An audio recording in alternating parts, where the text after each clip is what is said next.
ಡಿ.ಕೆ. ಶಿವಕುಮಾರ್ ಹೊರಟೋದ್ರು ಬೆಂಗಳೂರಿಗೆ.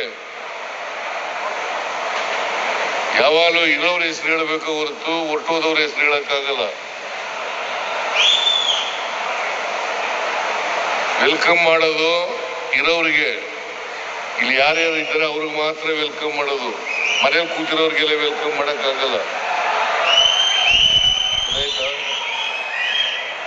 ನೀವು ವಕೀಲರು ಸ್ವಲ್ಪ ಅರ್ಥ ಮಾಡ್ಕೋಬೇಕು ಇವೆಲ್ಲನೂ.